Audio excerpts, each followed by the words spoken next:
Hi everyone, my name is Amy Biondi and I am the behavior interventionist at Crestview. Oftentimes you will see me giving rewards to kids, teaching social skills in small groups, or working with teachers so that they can benefit the whole child. Today I'm quickly going to be talking about PBIS and the zones of regulation. This is more for the adult focus today and what we can do for our children at home. Next week I'll be focusing on self-awareness and other strategies that we can use for parents and children that align with the zones of regulation. So today I'll quickly give you an overview of PBIS. PBIS is a framework that we use, and it is known by Positive Behavior Intervention Supports. This allows us to really look at the soft skills that students need to have when they have jobs later in life.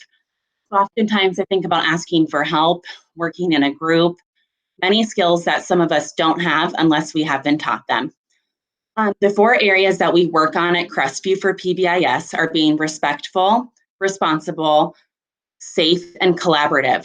So when you're working with your children at home, if you choose to, then that is something that you can always ask them. Are we being respectful? How can we be respectful today? And you can always make goals for your children and for you to show some of those areas because they are so important to lead and to continue to learn with one another. Now I'm going to be talking about the zones of regulation. The zones are a way that we can figure out how to self-regulate because, as you know, we all have emotions. What I love about the zones of regulation is that no emotion or zone is bad. We're all human. We're always going to have different feelings. And this is the perfect time to talk about the zones of regulation at your house because this is something that's unprecedented.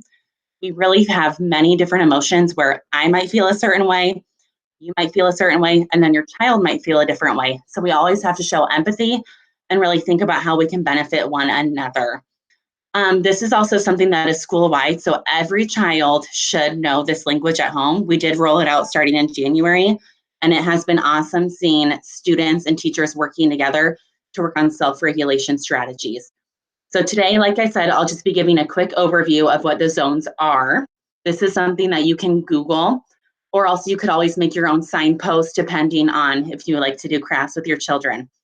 And then next week, I will talk about some of the coping strategies that go on with them. So as you can see, I have the zones of regulation up here. And like I said earlier, there is no bad zone. The first zone that I will be talking about is the blue zone.